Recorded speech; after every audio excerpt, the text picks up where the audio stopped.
मैं मनोज, सहाचार्य, हिंदी विभाग, राजा सिंह महाविद्यालय सिवान। आज के व्याख्यान का विषय है रामधारी सिंह दिनकर रचित कुरुक्षेत्र का 6ठ सर्ग। ये पाठ्य स्नातक द्वितीय खंड के तृतीय पत्र के पाठ्यक्रम में शामिल है। इसके पूर्व कुरुक्षेत्र के 6ठ सर्ग के पर 6 व्याख्यान दिए जा चुके हैं। ये व्याख्यान की 7वीं कड़ी है। जैसा कि पूर्व के व्याख्यानों में बताया जा चुका है कि कुरुक्षेत्र में दिनकर ने युद्ध और शांति की समस्या को लेकर अपनी चिंता जाहिर की है और खासकर 6ठ सर्ग के संदर्भ में इसकी भूमिका में उन्होंने स्पष्ट किया है कि अन्य सर्गों में तो ऐतिहासिक मिथकों के माध्यम से समस्या पर चिंतन किया है, युधिष्ठिर और भीष्म के संवाद के माध्यम से वर्तमान समस्या का हल प्रस्तुत करने की कोशिश की है, लेकिन 6ठा सर्ग अपने आप में स्वतंत्र सर्ग है जो सीधे वर्तमान से संवाद करता है।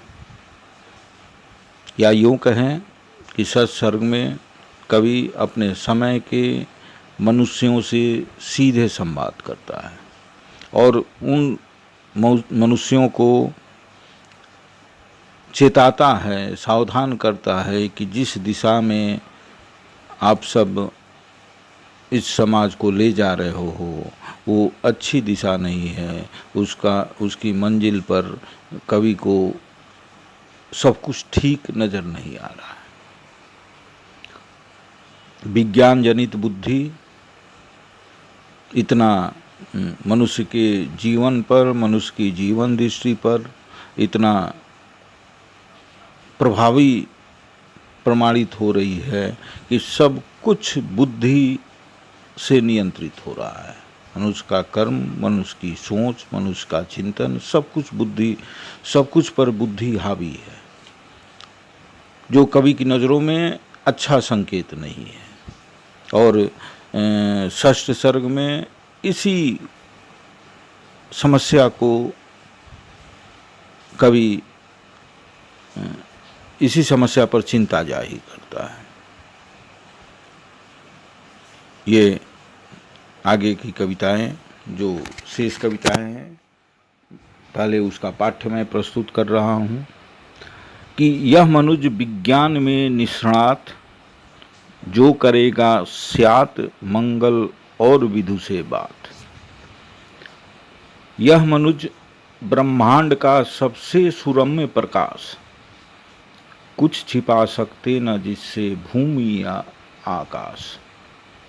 यह मनुष्य जिसकी शिखा उद्दाम, कर रहे जिसको चराचर भक्ति युक्त प्रणाम। यह मनुज जो सृष्टि का श्रृंगार, ज्ञान का विज्ञान का आलोक का आगार। पर सको तो सुन तो सुनो, पर सको सुन तो सुनो मंगल जगत के लोग। तुम्हें छूने को रहा जो जीव कर उद्योग। वह अभी पशु है निरा पशु, हिंस्र रक्त पिपासु। बुद्धि उसकी दानवी है स्थूल की जिज्ञासु। कड़कता उसमें किसी का जब कभी अभिमान, फूकने लगते सभी हो मत मृत्यु विषाण। यह मनुज ज्ञानी श्रृंगालो कुकुरों से हीन, हो किया करता अनेकों क्रूर कर्म मलिन। देह ही लड़ती नहीं है जूझते मन प्राण, साथ होते ध्वंस में इसकी कला विज्ञान। यह मनुज के हाथ से विज्ञान के भी फूल, वज्र होकर छूटते शुभ धर्म अपना भूल। जैसा कि स्पष्ट है, इस कविता में सीधे मनुष्य को संबोधित करते हुए कह रहा है कवि कि यह मनुष्य विज्ञान में निष्णात, यह मनुष्य, आज का मनुष्य विज्ञान से पूरी तरह प्रभावित है। जो करेगा स्यात मंगल और विधु से बात, जो मंगल और चंद्रमा पर अपनी पहुंच बनाने की कोशिश में लगा हुआ है। ये 1946 की कविता है। उसी समय कवि एक तरह से भविष्यवाणी कर रहा है कि मंगल और चंद्रमा को जानने की वैज्ञानिक ललक बहुत दूर नहीं है, जब चंद्रमा पर मनुष्य पहुंचेगा और मंगल की पड़ताल करने के लिए अपना यान भेजेगा। ये भविष्यवाणी कर दी थी कवि ने। कवि आगे कहता है कि यह मनुष्य ब्रह्मांड का सबसे सुरम्य प्रकाश, यह मनुष्य ही है कि इसके पास ब्रह्मांड का सबसे सुरम्य प्रकाश है, उस सबसे सुरम्य दृष्टि है, जिस दृष्टि से कुछ छिपा सकते न जिससे भूमि या आकाश।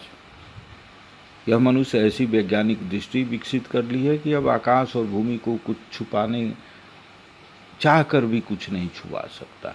वैज्ञानिक दृष्टि पृथ्वी के गर्भ से लेकर ब्रह्मांड की गहराई तक पहुंच गई है, उसके रहस्यों को खोजकर सामने ला दिया है।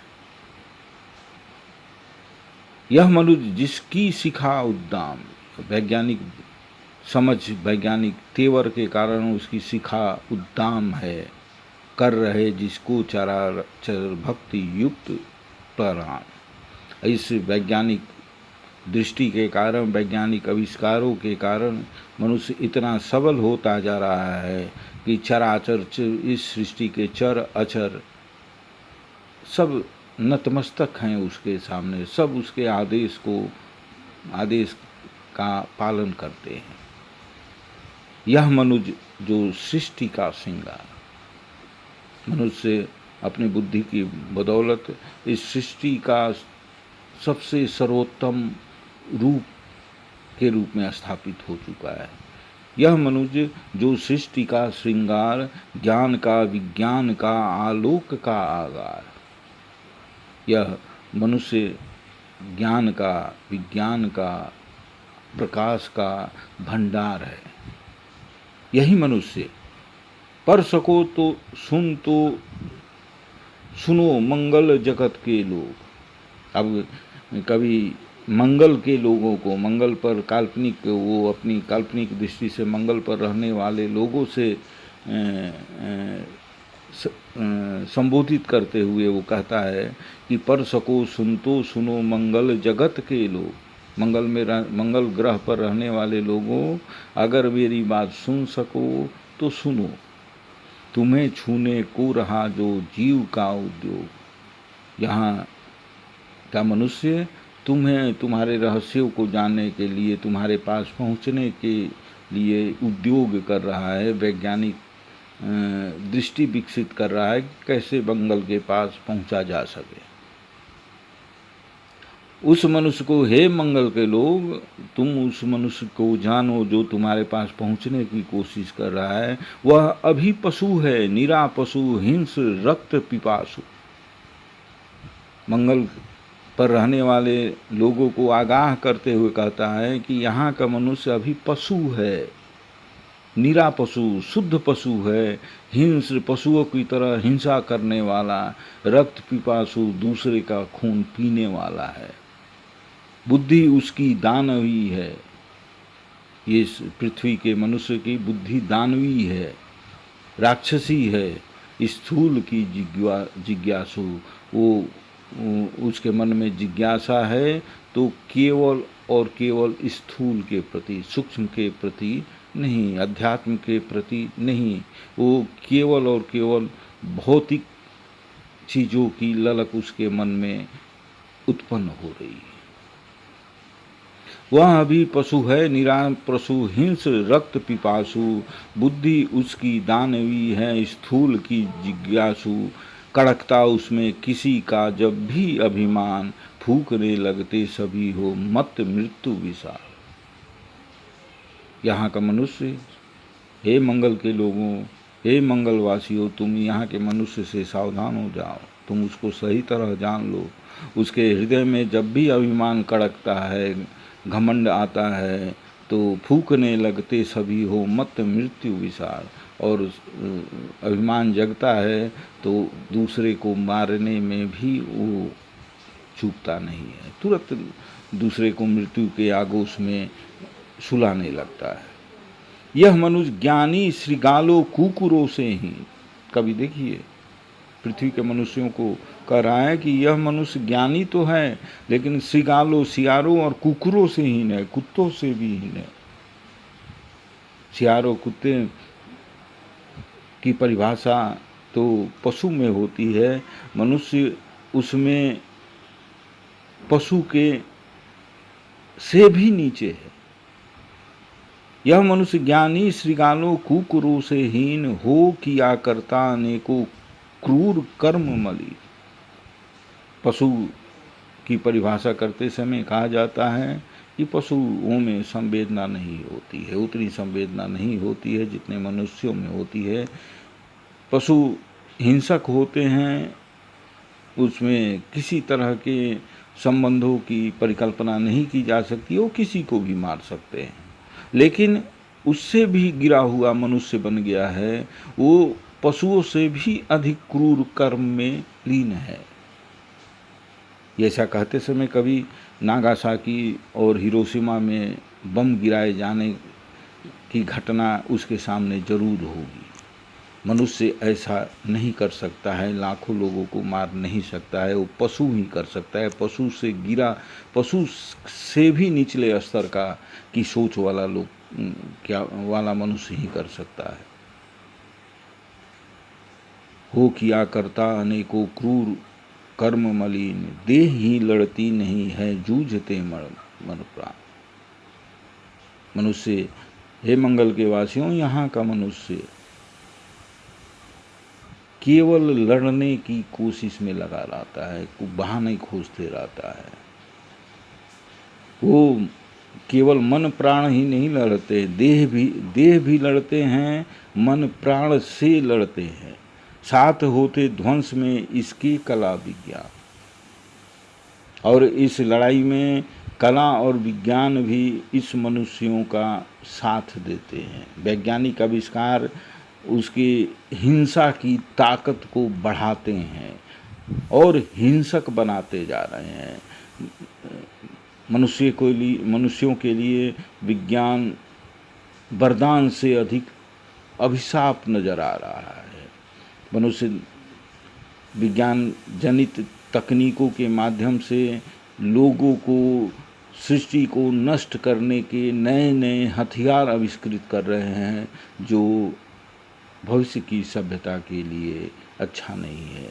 कवि की चिंता यही है। साथ होते ध्वंस में इसकी कला विज्ञान, इस मनुज के हाथ से विज्ञान के भी फूल।